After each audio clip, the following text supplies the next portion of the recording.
So with the recognition of our inherent goodness through abiding as awareness, that tends to open up a lot in consciousness, so that a lot of the trauma floodgates that were of previously repressed emotion are then open to come through right into the forefront of consciousness. So as we engage in daily life, we're going to meet these triggers full on, you know. And I remember for me, there was this notion of, surely it can't be this bad. I remember having that thought quite often, because I'm a pretty regular guy, you know, like I don't have a huge amount of childhood trauma. And it invites the question of maybe there's cross-generational trauma or doubt about the way that you're orienting. But I remember having that thought pretty vividly, that, wow, this somatic pain, this emotional pain that I'm feeling when undergoing this awakening process is so much. And it's really afflicting my daily life and my capacity to show up in daily life as a young man. But it doesn't matter, a young man, old man, 20, I've worked with people who are 70 years old, 75. We all experience these emotions. The key thing being, we all experience these emotions. So perhaps you're watching my content and you've been on the awakening path for a while, and you have a sense that with certain qualities of emotion, that they're just so unlovable, they're so broken. And even when you've been practicing earnestly to bring compassion to these energies, they still somehow manage to, when the right circumstance presents itself, maybe in the workplace, maybe even when you wake up in the morning and you have something like morning anxiety, or maybe when you're in a social situation and you're speaking with people and you wonder why, like constantly, despite how much work you do, why do I keep getting contracted? Why do I keep succumbing to the stories and the narratives that I need validation and whatnot? And that can be incredibly frustrating, especially as we consume non-dual content or awakening content on YouTube. People like Angelo Dilullo, people like Suzanne Chang, people like Josh Putnam or Violet Synergy, these types of people.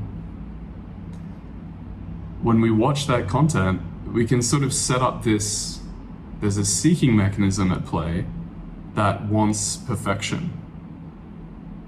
And it wants something other than what is right now. You may even be able to feel into that energy right now as you watch this video. These are energies that I'm familiar with. And our pain will keep showing up in that way until we see clearly what is actually going on. Until we're willing to be radical to orient to these sensations in a way that we just stop. We just fucking stop. And we go right into the pain. Because the only way through is to go in. We may have even heard that so many times through non-dual videos. Maybe we just have to hear it for the 1,000th time. Is that the way to say it? 1,000th.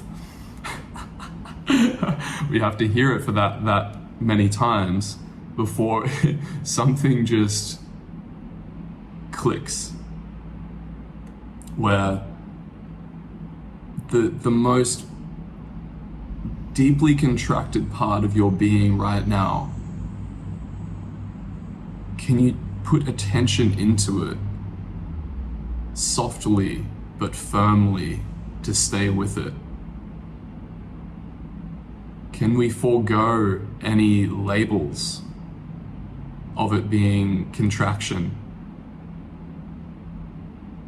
can you orient to the subtle ways that your mind deflects hearing something like this, like a pointing, and says, oh, no, this won't work for me.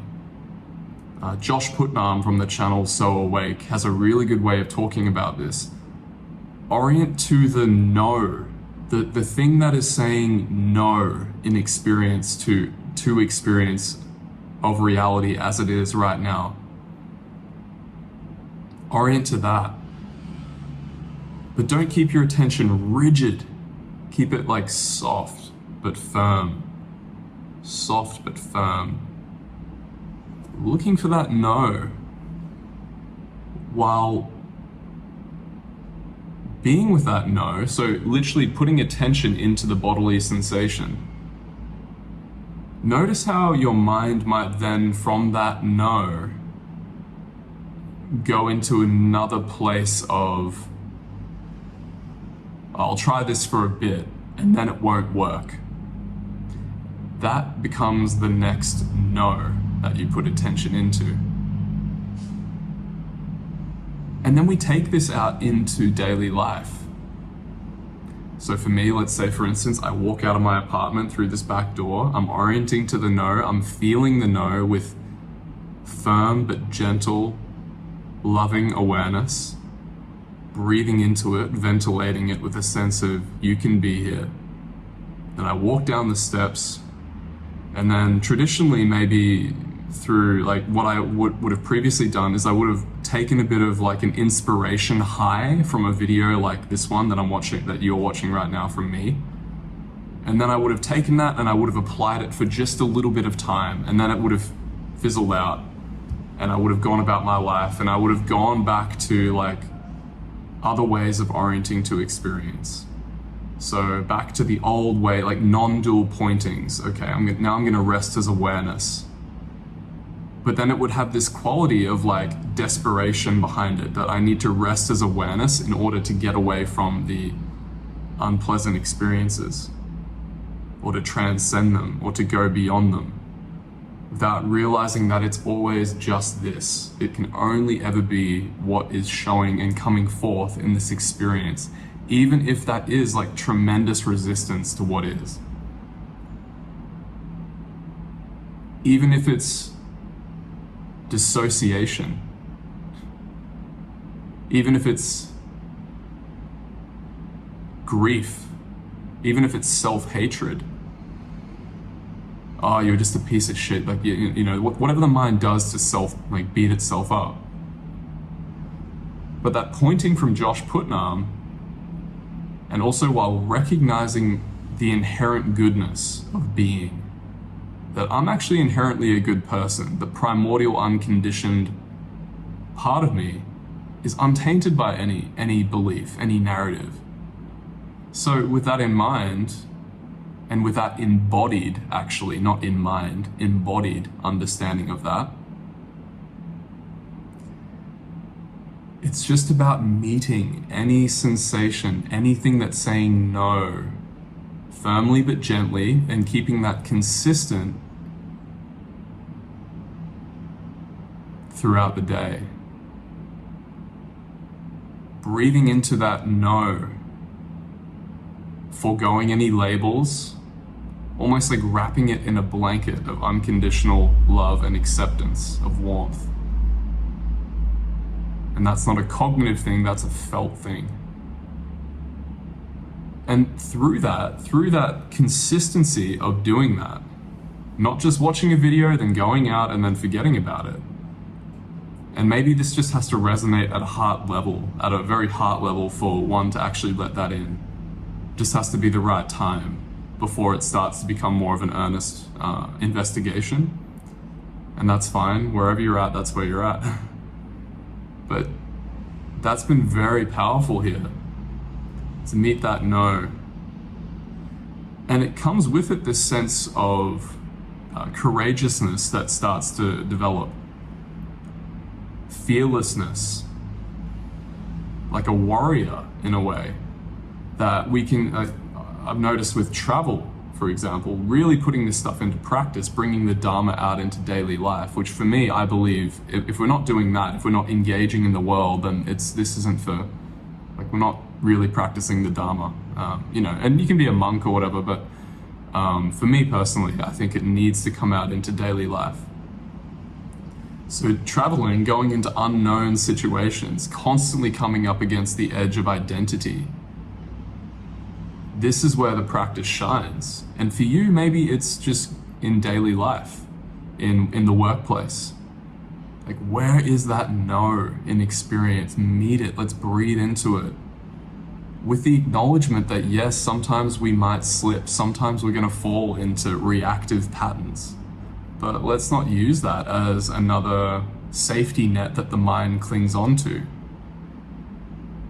Oh, okay, I'm not gonna do that risky thing that I've been wanting to do because, sometimes I just can't do it.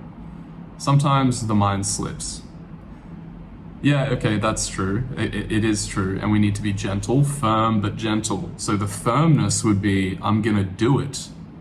But the gentleness will be, okay, even if I fail, even if I screw it up, then I'll come back to center.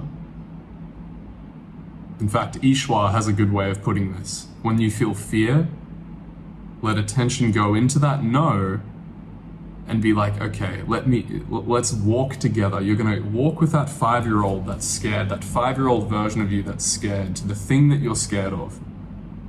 So the thing that's saying no, you're gonna hold its hand like it's the most treasured thing in the whole universe. That's the compassion piece. And you're gonna walk to the door and you're gonna open the door together.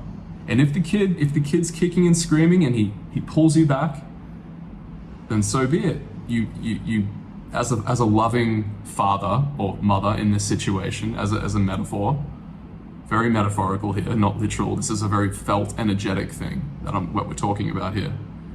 You walk over and you regather the child and you say, okay, I know you couldn't do it this time,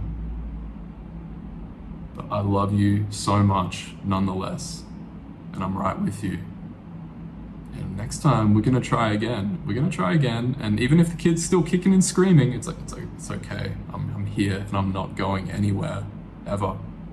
I'm not going anywhere. And we're gonna walk to that door again, and we'll try again whenever you're ready. Firm but gentle. So meeting this no in experience, you can see how that just brings it takes away all of that comparison mindset that we can cultivate through watching these sorts of non-dual videos and awakening videos and whatnot. You're bringing it right into this moment, what's actually happening for you. And through that, there's a hell of a lot more of life opens up. Fearlessness, courage to go into the unknown, confidence in the Dharma, confidence in yourself. So, as a final note to leave on, if you soften your attention, you soften your awareness, you rest as awareness right now, let your mind be still, and let your intuition answer this question.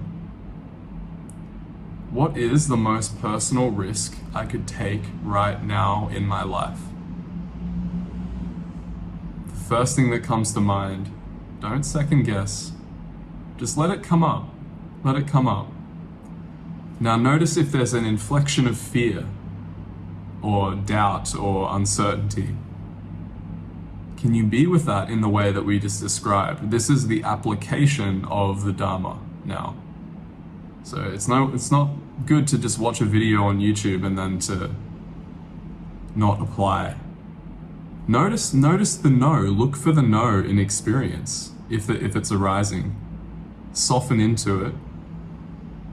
Maybe it was apply for a job, or ask the girl out, or quit your job, or maybe it was something. meet that no with that loving attention. And this is, see, but be really curious, especially if we have somewhat of a victim mindset. We might have narratives that come on and say, oh, no, this is too much for me. Like I can just never get it as a spiritual seeker. That is the no. Or no, I like, whenever I feel these sorts of sensations, these qualities, even though I've been practicing for many years, like I still can't. This is too much.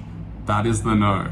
You meet that. And look, if it gets you, it gets you. Firm but gentle. But just keep coming back. And take the steps. Take steps. Show yourself what you're really made of through the Dharma. And love yourself deeply all the way. And I mean, man, this is the shit that I'm working with too. So like, I know it's not easy, don't get me wrong, but this is like, whenever that is really moved through and you see the emptiness of these very challenging sensations and experiences, when you really see that they're just ephemeral passings, which I think we cultivate through doing this sort of practice, this fearlessness, this willingness, this compassionate fieriness, firm but gentle approach to go and engage in life, it seems to just build such a quality of emptiness about the experience. So it isn't as serious as we think it is, because we're shown in daily life that we really do have we really can push the limits of identity over and over again. So let me know in the comments what your risk is. Let me know if you have any questions, and a lot of love to you. Have a wonderful day.